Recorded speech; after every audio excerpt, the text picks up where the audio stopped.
Bienvenidos a la Noche Infinita. Antes de comenzar, cuéntanos en los comentarios desde dónde nos escuchas y qué temáticas te gustaría que exploremos en el futuro. Leemos cada mensaje con atención y siempre tomamos en cuenta sus sugerencias para los próximos relatos. Sin nada más que decir, comencemos. Me llamo Enrique Vargas. Tengo 46 años y llevo más de 2 décadas trabajando como operador de camión recolector de basura en la Ciudad de México. A estas alturas ya me acostumbré al olor, a las ratas, a la podredumbre. Es como si el cuerpo y el cerebro aprendieran a vivir con eso, como un sistema inmune de la conciencia. Pero lo que vi y viví durante aquel mes de octubre no tiene explicación. Y no estoy hablando de fantasmas ni cosas del más allá. Lo que pasó fue real. Lo puedo demostrar. Todo comenzó una madrugada en la delegación Gustavo A. Madero, justo en la zona de San Juan de Aragón. Era un jueves. El camión de la ruta nocturna 137 estaba asignado a mí, a Mario, mi ayudante de confianza desde hace 3 años, y a un novato que había entrado esa misma semana. Se llamaba Beto, tenía apenas 22 años y lo habían asignado sin entrenamiento completo porque había escasez de personal. Esa noche todo marchaba normal. Levantamos bolsas con pañales usados, muebles llenos de cucarachas, cajas con vísceras de carnicería, nada fuera de lo común. Fue cuando pasamos por la calle 608, justo frente a una bodega con fachada de carpintería abandonada, que encontramos un contenedor industrial rojo, de esos metálicos con tapas selladas. «Esta basura no estaba programada, ¿verdad?», preguntó Mario, bajando con la lámpara. Me acerqué.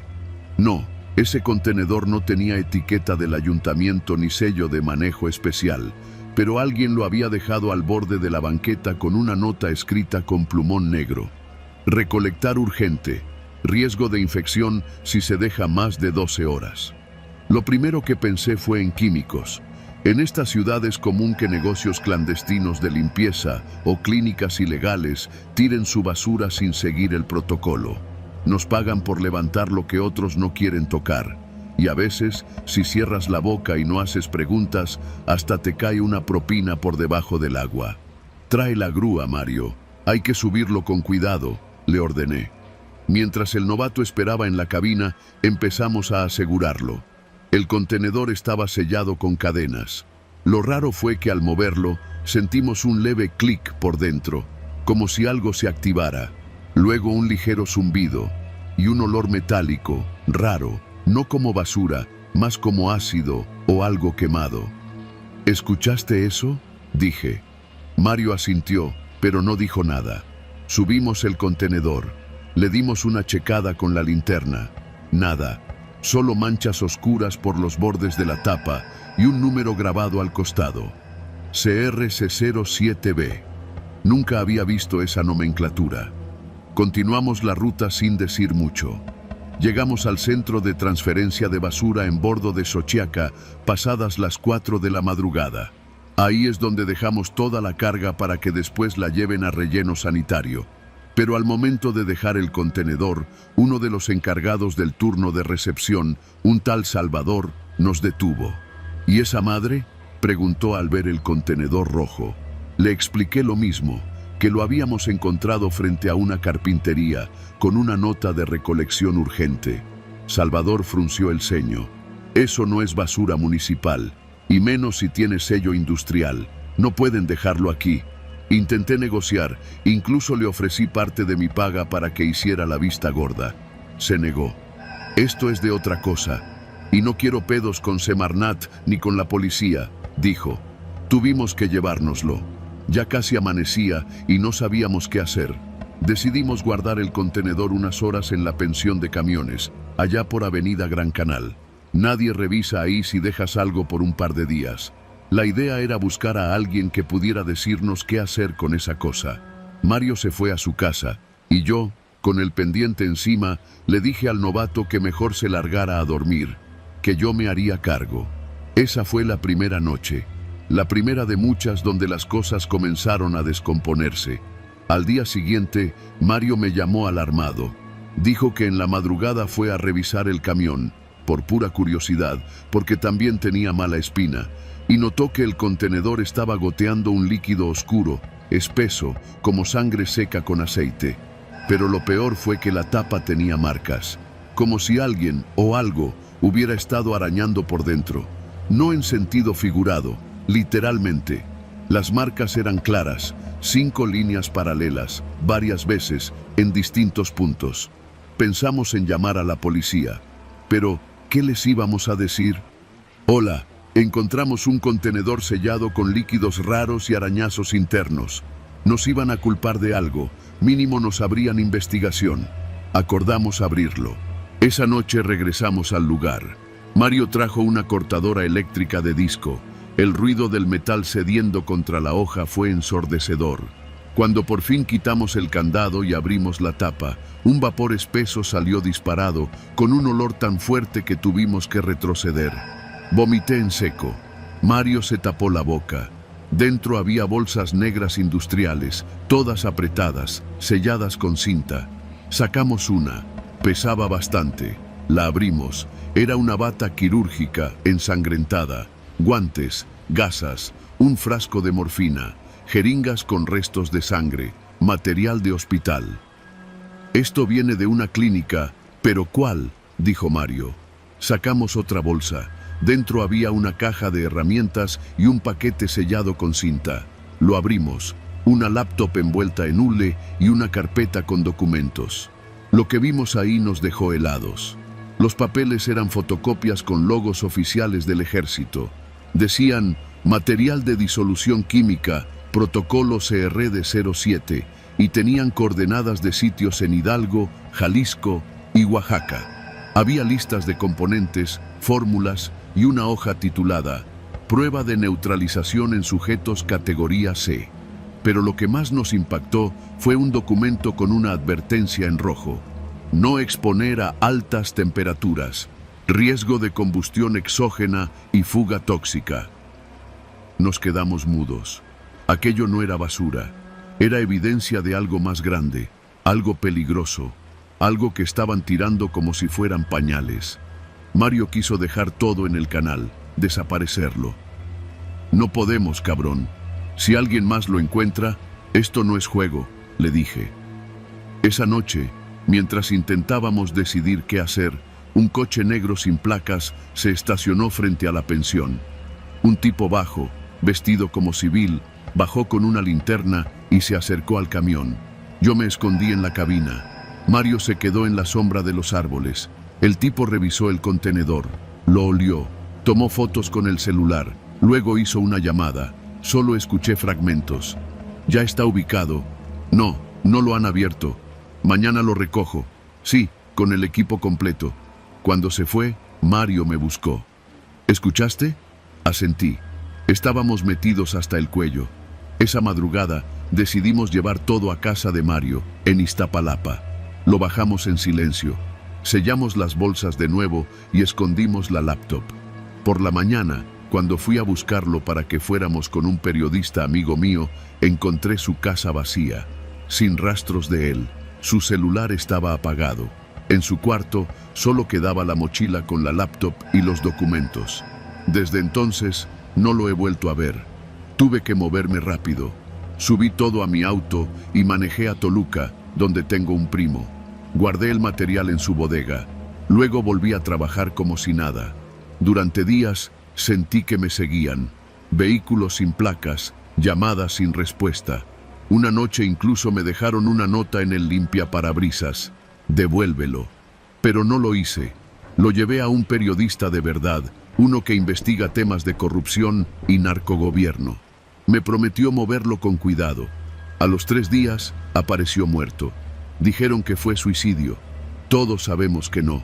Desde entonces ya no sé quién me busca ni qué había exactamente en ese contenedor.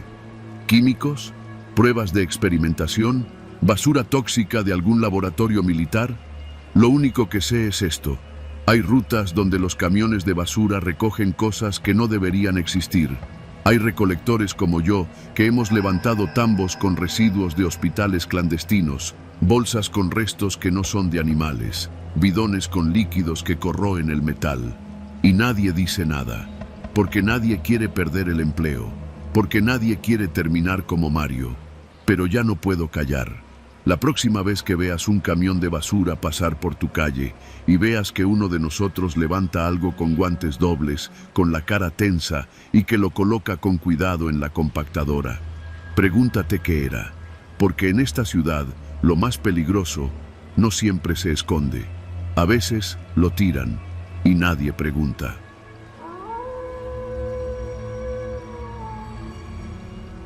Apenas me bajé de la combi, supe que algo no encajaba.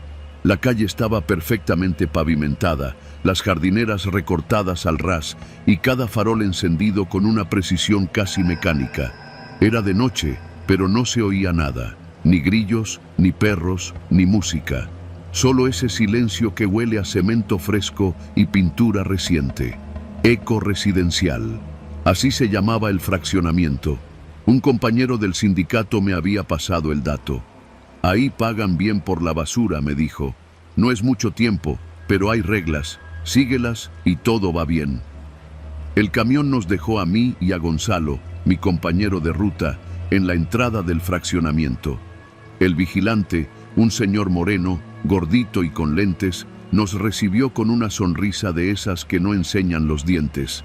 Nos dio un gafete a cada uno. Regla número 1, nos dijo, casi en susurro. Silencio total después de las 9 de la noche. Gonzalo levantó una ceja. Yo solo asentí.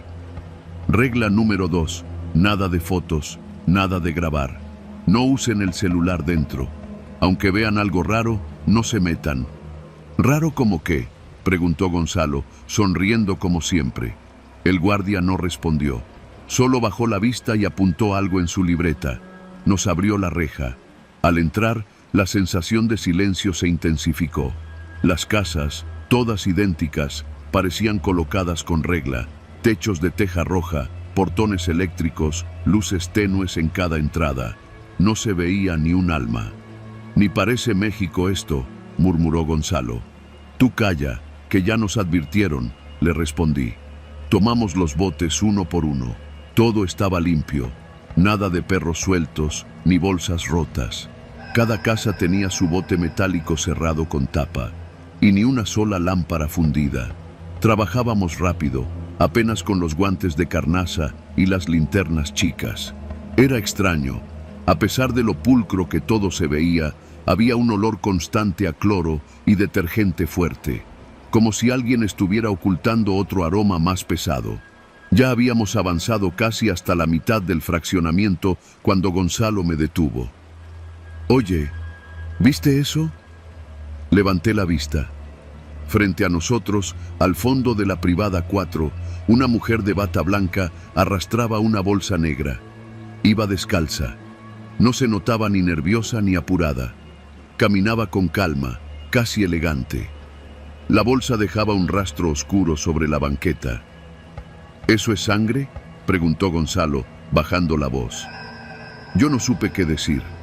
Era una línea espesa, roja, que goteaba rítmicamente mientras la mujer avanzaba. Pero nadie salía. Ninguna puerta se abría.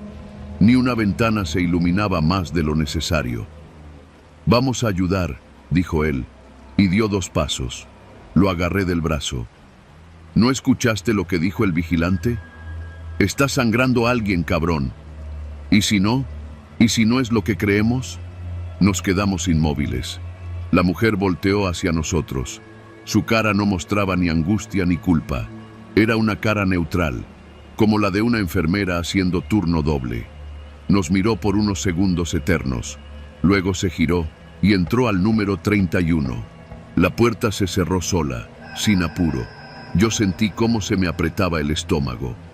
¿Y si es algún tipo de rito?, murmuró Gonzalo, tratando de forzar una risa. No lo digas ni de chiste. Tú jala los botes y vámonos terminando. Seguimos trabajando en silencio. Cada crujido del carrito de basura sonaba como un disparo en ese maldito lugar. Nos detuvimos frente a la casa número 31. La mancha de sangre seguía fresca. No había duda. Era sangre. La bolsa negra ya no estaba. A un lado del portón, Una nota impresa estaba pegada en un sobre de plástico. Decía: recordatorio, en caso de residuos biológicos, favor de entregarlos antes de las 9 de la noche. Agradecemos su colaboración. No lo leí en voz alta, solo lo arranqué y lo guardé en el cinturón. Gonzalo me miró, pálido. ¿Nos están usando de limpieza? ¿De encubridores? Yo no vi nada, le dije. Era verdad. Técnicamente, no habíamos visto nada. Hay sangre en la calle. Hay una mujer cargando algo. Esto no es normal, cabrón. Lo callé con una mirada. Seguimos. Pasó media hora. Al llegar a la última calle, otra cosa rara. La casa número 45 tenía el bote dentro. No lo habían sacado. ¿Y ahora?, preguntó Gonzalo. Déjalo. Si no lo sacaron, no nos toca. Pero apenas dijimos eso, la puerta se abrió. Un hombre en bata de baño salió con paso firme. Traía un bote metálico, de esos pesados. Lo arrastraba con ambas manos. Su bata estaba mojada de la cintura para abajo. Tenía los ojos rojos, como si hubiera llorado. Por favor, llévenlo. Ya no aguanto más, dijo. Yo retrocedí. Gonzalo se acercó. ¿Está bien? ¿Necesita ayuda? Solo llévenselo. Ya no quiero verlo. El bote olía fuerte, no a basura normal. Era ese olor metálico, espeso, que se te pega en la nariz y no se va. Güey, hay algo aquí dentro, dijo Gonzalo. Tú no abras nada, le ordené. Lo cargamos al camión con cuidado. Pesaba como si estuviera lleno de piedras. Pero no sonaban piedras, sonaban huesos. Apenas cerramos el camión, el hombre ya estaba de regreso en su casa. Se encerró sin decir más. No podemos dejar esto así, me dijo Gonzalo temblando. Vamos a hablarle a alguien, a la policía, a la prensa, lo que sea. Y si nos matan por hacerlo, este lugar tiene cámaras por todos lados. No viste ni una sola patrulla, ¿cierto? Gonzalo no respondió. Solo se pasó la mano por la cara. Terminamos la ruta. Salimos por la misma caseta. El vigilante nos esperaba. ¿Todo bien? Asentimos. Le devolvimos los gafetes. ¿Vieron algo? Negué con la cabeza. ¿Y tú?, preguntó, mirando a Gonzalo. Él tragó saliva. Dudó. Luego dijo, bajito: no. El vigilante sonrió. Ahora sí mostró los dientes. Buena elección. Nos fuimos. Ya en el camión, camino al centro de transferencia, Gonzalo sacó su celular. Voy a grabar esto, que quede constancia, no me voy a quedar callado. Yo le quité el teléfono de un manotazo. Tú haz lo que quieras, dije, pero si hablas, no llegas a tu casa. Me miró con miedo, y con razón. No sé quién manda en Eco Residencial, pero no es la alcaldía, ni la policía, ni los vecinos. Es otra cosa, gente que paga bien, pero no quiere testigos. Desde esa noche, cada vez que pasamos por esa zona en el camión, yo miro hacia otro lado. Y Gonzalo ya no trabaja conmigo. Renunció 2 días después. No me dijo nada, solo desapareció. Pero yo sé que sigue vivo, porque cada mes, sin falta, llega un sobre a la central de recolección, sin remitente, con dinero en efectivo, y una nota que dice: gracias por tu silencio.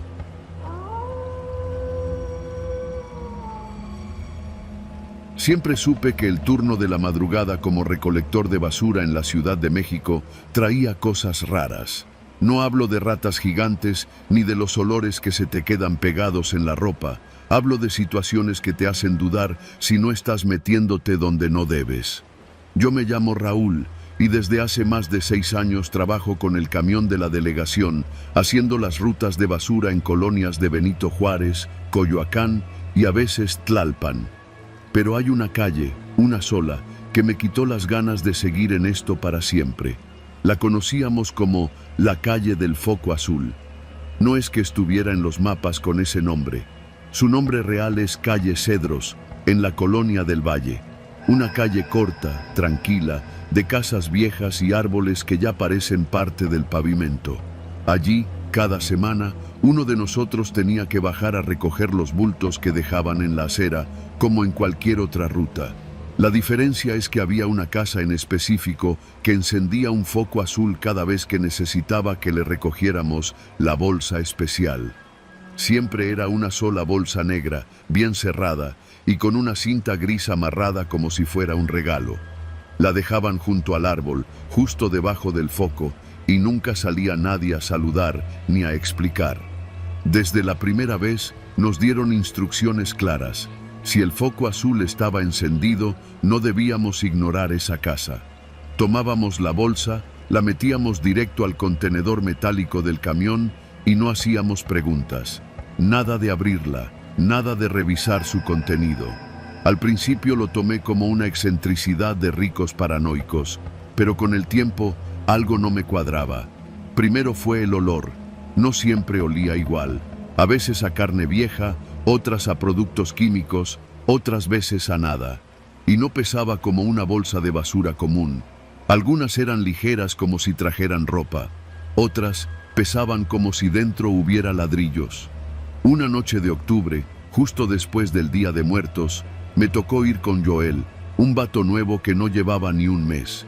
Cuando pasamos por la calle, el foco azul ya estaba encendido, iluminando el árbol como una señal que solo nosotros podíamos leer. ¿Qué pedo con esa luz?, me preguntó Joel mientras se bajaba del camión.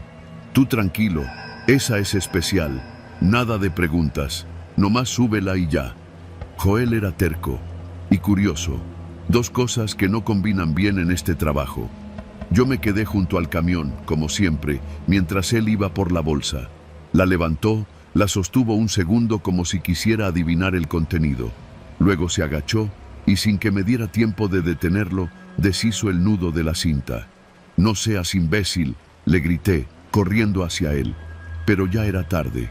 No alcancé a ver mucho, solo un vistazo fugaz. Parecía tela, como una sábana manchada, y un brazo pequeño, delgado, casi translúcido, asomando entre el plástico. Joel se echó para atrás de inmediato, tirando la bolsa. Tropezó y cayó sobre la banqueta. Yo recogí la bolsa lo más rápido que pude, la cerré como pude y la metí al camión. Todo mientras él se quedaba tirado, pálido como un muerto. Esa noche no hablamos más, lo llevé a su casa y no volvió a trabajar al día siguiente, ni al otro. Renunció por mensaje de texto. Nunca me contestó las llamadas, pero eso no fue lo peor. A partir de esa noche, el foco azul empezó a encenderse más seguido. Ya no solo los martes, ahora también los jueves, incluso algunos domingos, y las bolsas eran cada vez más pesadas. Un día lo comenté con Mario, el chofer más viejo del grupo. Me miró en silencio, prendió un cigarro y me dijo, ¿nunca te has preguntado por qué nadie vive en esa casa? ¿Cómo que nadie?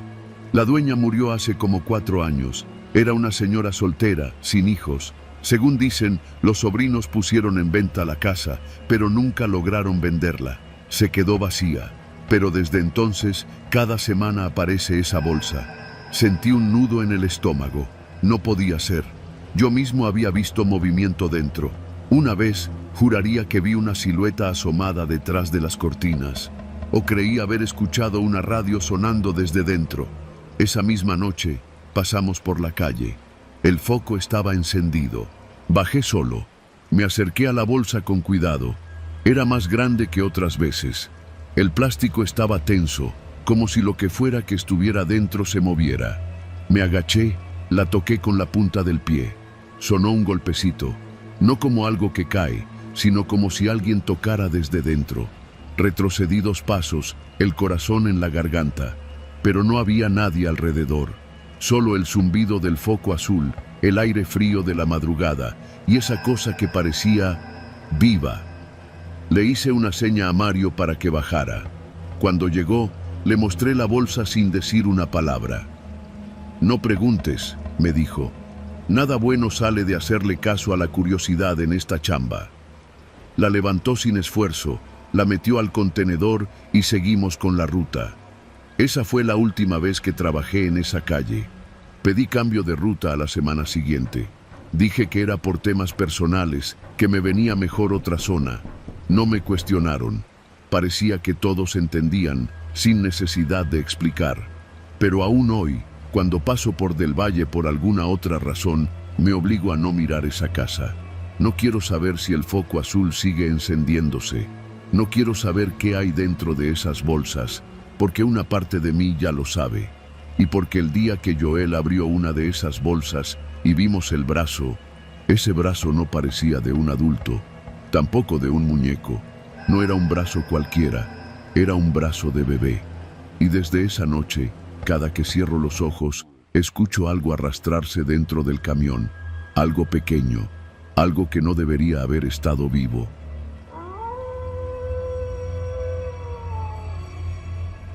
Mi nombre es Sergio. Llevo más de 20 años trabajando como operador de camión recolector en la Ciudad de México.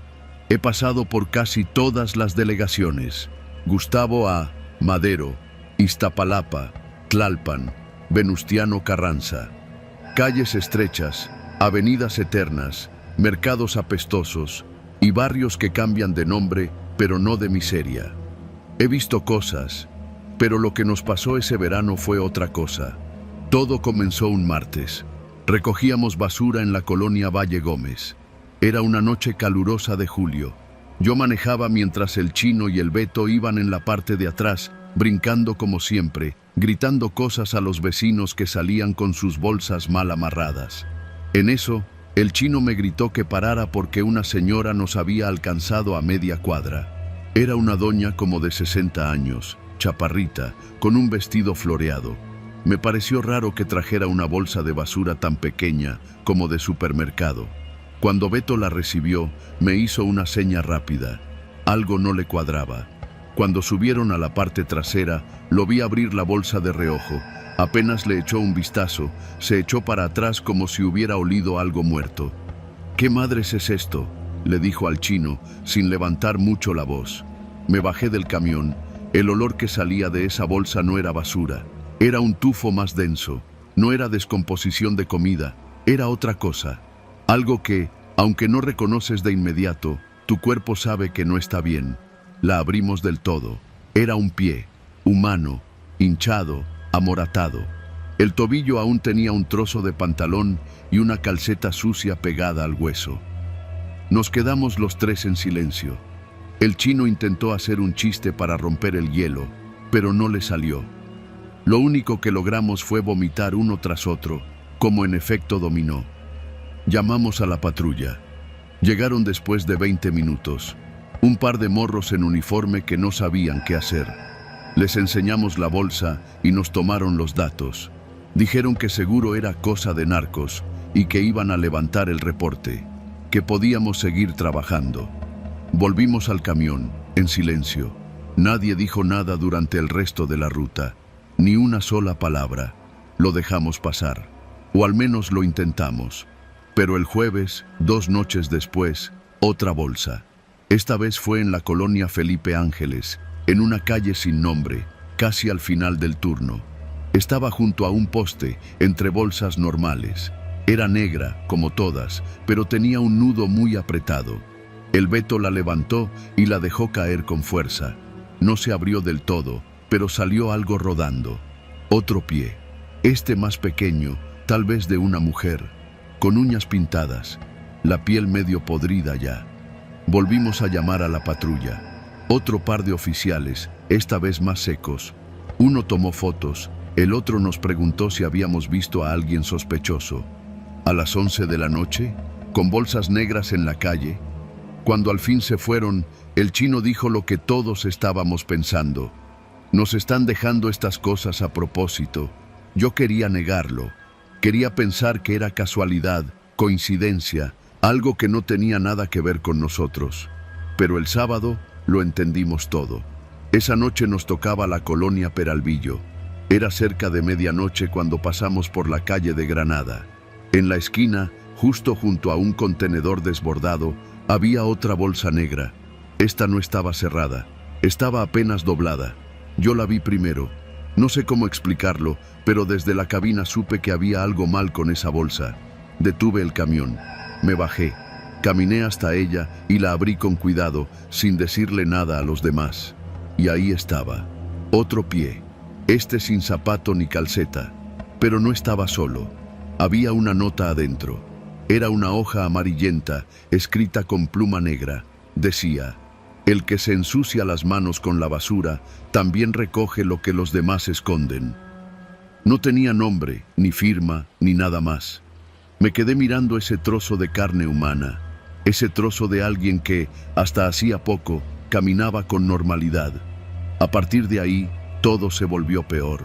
En los siguientes 10 días, encontramos 7 pies más, siempre en una colonia distinta, siempre una bolsa pequeña, solitaria, en lugares que no tenían cámara de vigilancia, y siempre con una nota distinta, todas escritas con la misma caligrafía. Una decía: cada paso que das, alguien lo sigue. Otra: lo que cargas en la espalda no siempre es basura. Y la más perturbadora: Sergio, tú sabes bien lo que hiciste. Ahí supe que esto no era un mensaje general, era personal. Conocían mi nombre y algo más, porque esa frase me dolió más que cualquier imagen de carne podrida. No había contado esto nunca, ni siquiera al Beto ni al Chino. Pero hace varios años, cuando empecé en este trabajo, solía trabajar con otro chofer, Mario.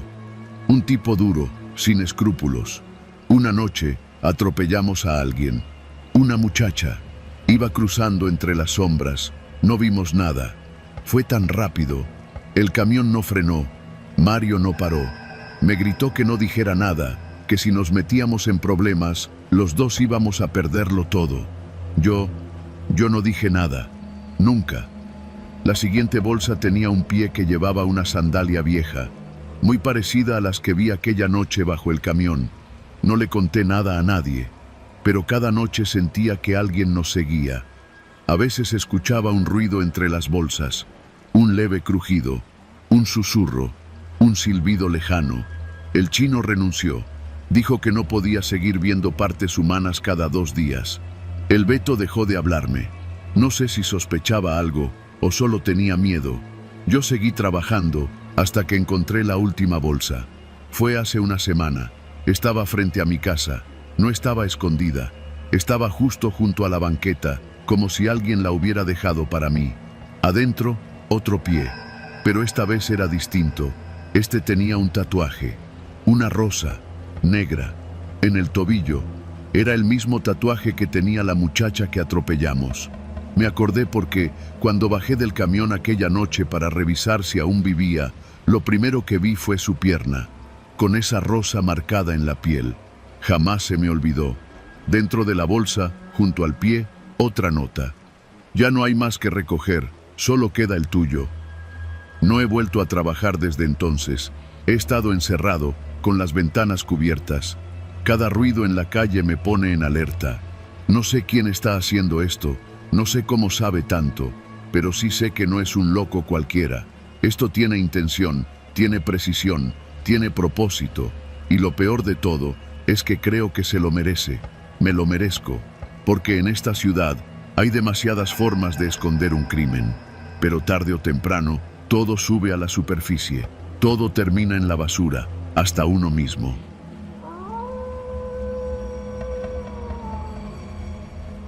Nunca pensé que recoger basura me llevaría a descubrir lo que nadie quiere ver. Me llamo Alejandro, tengo 32 años y trabajo como recolector nocturno en la alcaldía Iztapalapa, en la Ciudad de México. Mi turno empieza a las 11 de la noche y termina cuando el camión se llena, que a veces es casi al amanecer. Es un trabajo duro, sí, pero honesto.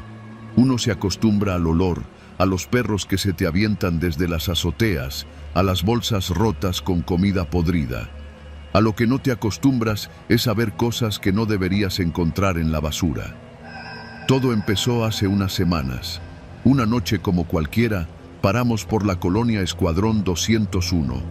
Eran cerca de las 2:30 de la madrugada.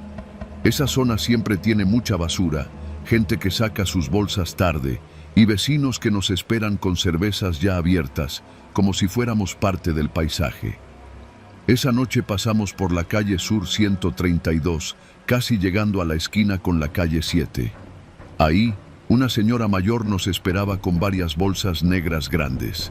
Siempre saluda con una sonrisa, una viejita de esas que parecen de caricatura, con su chal gris y su vocecita temblorosa.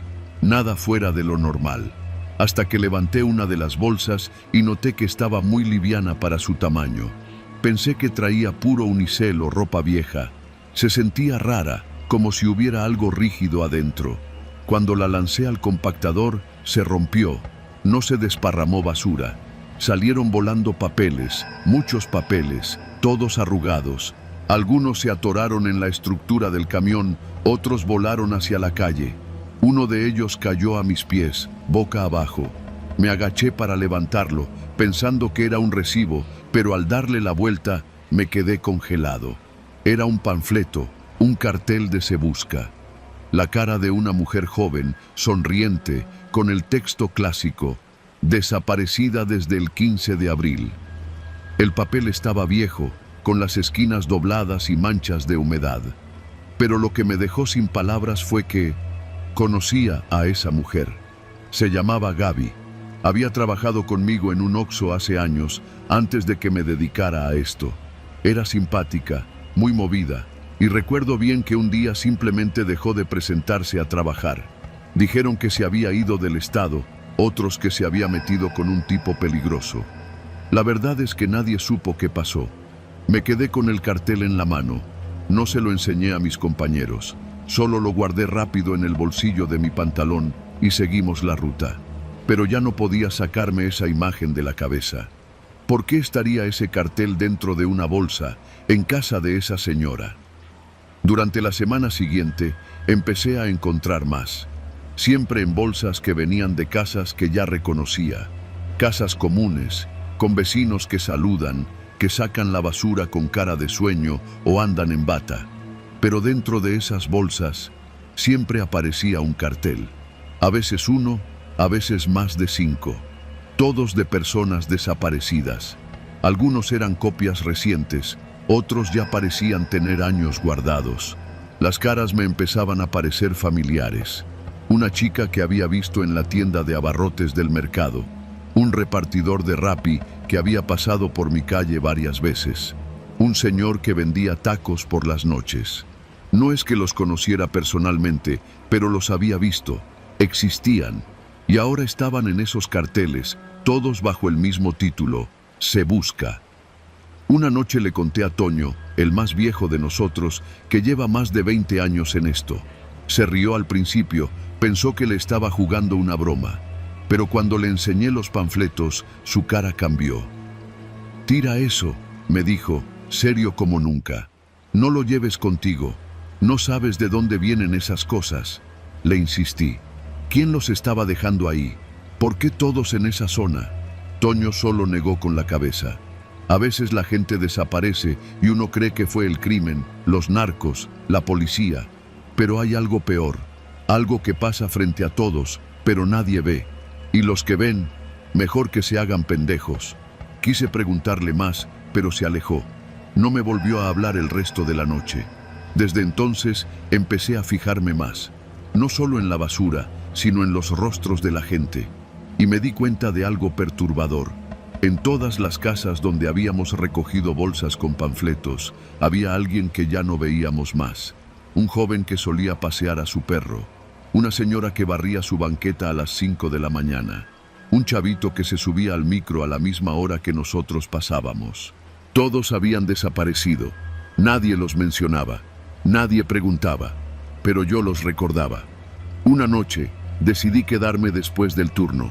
Fui a pie hasta la calle donde había empezado todo, la casa de la viejita. Me escondí en una esquina, bajo la sombra de un árbol, esperando que saliera a sacar su basura. Eran casi las 3 cuando vi la luz de su porche encenderse. Salió arrastrando una bolsa grande. Iba sola, despacio, pero con paso seguro. La dejó junto al poste y regresó a su casa. Me acerqué cuando se metió. Abrí la bolsa con cuidado. Había ropa de mujer, ensangrentada. También encontré más panfletos, esta vez con nombres y rostros que aún reconocía. Uno era de Daniel, el frutero del mercado. Otro de una señora que vendía tamales en la esquina de mi calle. Todos desaparecidos en las últimas 2 semanas. Esa noche no dormí. El siguiente día fui a la policía. Llevé los carteles, conté todo. Me dijeron que era coincidencia, que esos carteles andaban por todas partes, que seguro los vecinos los habían usado para envolver basura o para limpiar ventanas.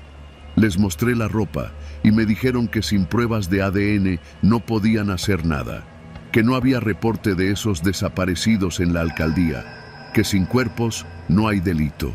Salí de la delegación con más miedo que cuando entré. Esa misma semana, Toño dejó de presentarse al trabajo. Dijeron que renunció, que se fue al Estado de México con su familia. Pero yo no le creí. Lo busqué por días. Fui a su casa. Hablé con los vecinos. Nadie lo había visto salir. Uno me dijo que la última vez que lo vio fue en el camión de basura, una noche antes de que desapareciera. Al siguiente turno, me tocó cubrir su zona. En la segunda casa, una mujer joven salió con 2 bolsas. Me las entregó sin decir palabra, con una sonrisa apretada. Las puse en el camión. Al revisar una de ellas, dentro, entre cáscaras de plátano y huesos de pollo, encontré un panfleto nuevo. El rostro era el de Toño.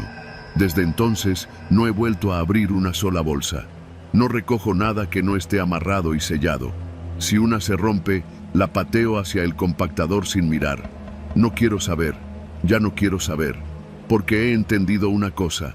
Alguien, o varios, están deshaciéndose de personas como si fueran basura. Y están dejando pistas que nadie quiere ver. Los panfletos no son para encontrar a nadie. Son como un trofeo. Como un mensaje para los que aún estamos aquí, recogiendo las sobras de una ciudad que oculta sus monstruos entre casas normales y calles comunes. Ahora manejo el camión. Cuando mi compañero baja por las bolsas, yo miro al frente, miro hacia la nada. Y si encuentro un panfleto entre los pies, no lo levanto. Piso el acelerador. Porque lo que sea que está pasando ahí afuera, ya me encontró a mí también. Solo que todavía no decide si me va a guardar en una bolsa o si me va a dejar ver cómo desaparecen los demás.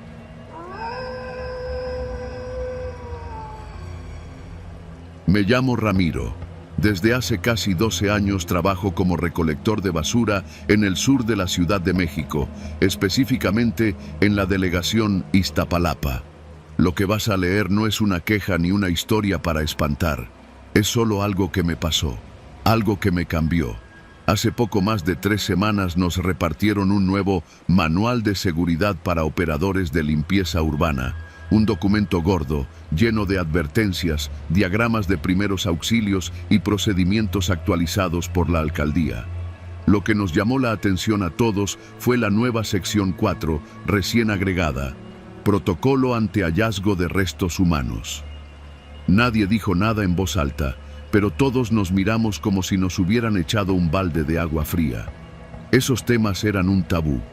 Sabíamos que habían pasado cosas antes, pero uno no hablaba de eso, ni en la base ni en la ruta. Esa noche, como cualquier otra, salimos a las 9 en punto en la unidad 145, una de las más viejas. Éramos 3.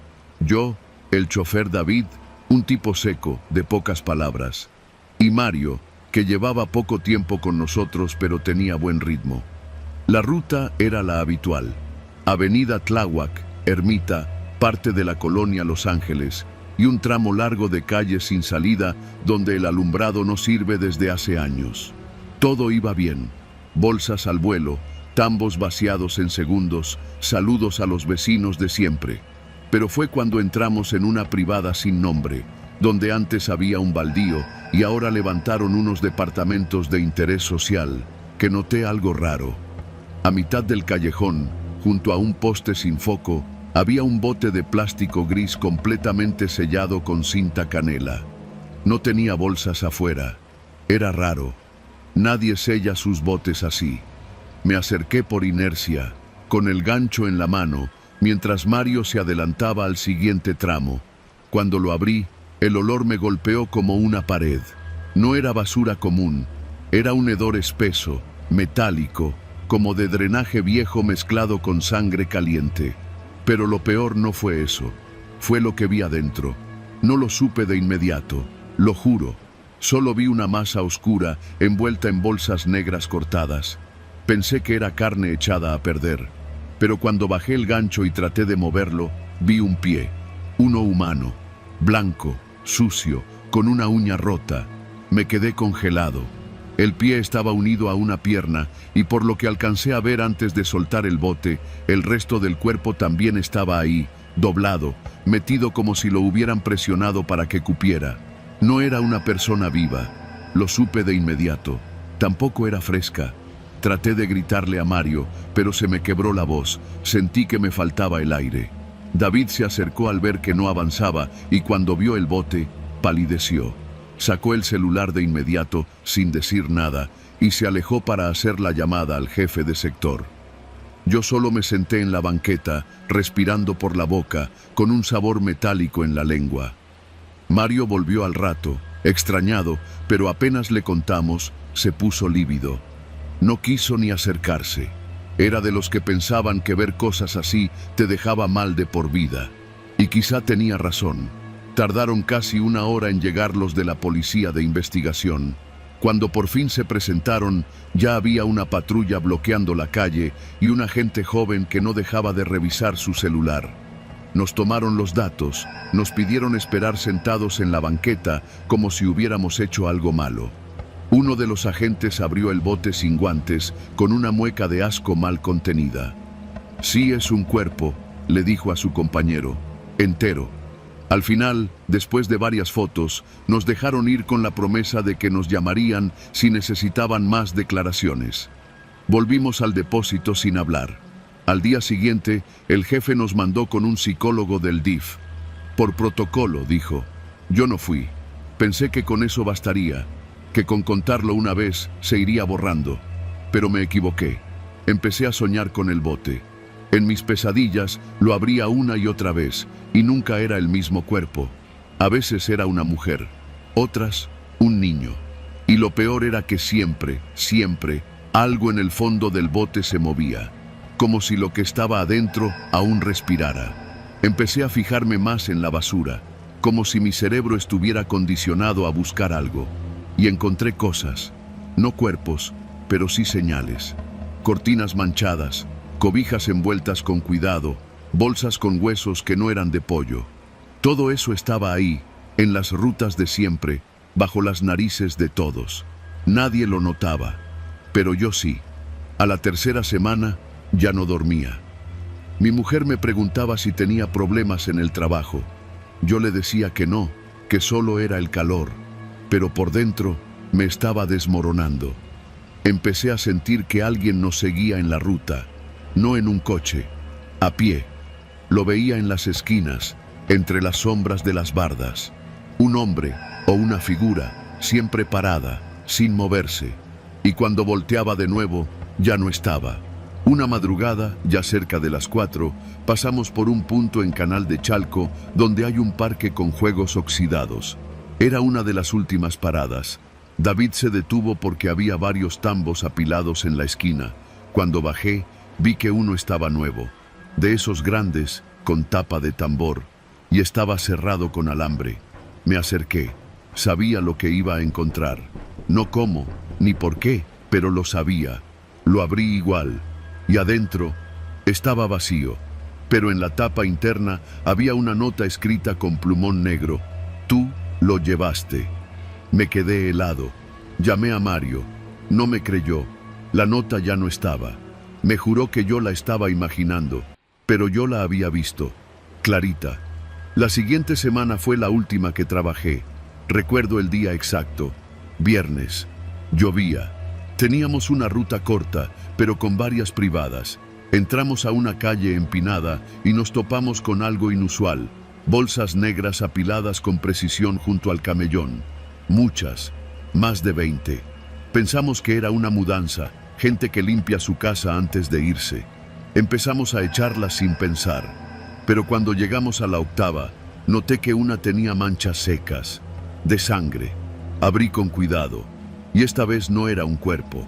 Era ropa de hospital, batas, guantes, gasas, todas con sangre.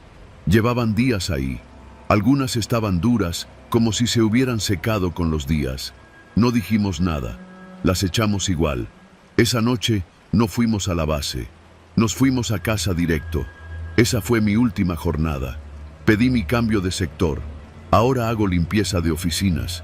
Ya no recojo basura, pero todavía sueño con el bote gris, con el pie que vi esa noche, con la nota que decía que fui yo, porque a veces creo que es cierto, que nosotros, los recolectores, no solo sacamos la basura del mundo, también cargamos los pecados de los demás, los llevamos, los vaciamos en el relleno sanitario, los ocultamos bajo toneladas de olvido, y a veces uno de esos pecados nos ve de vuelta.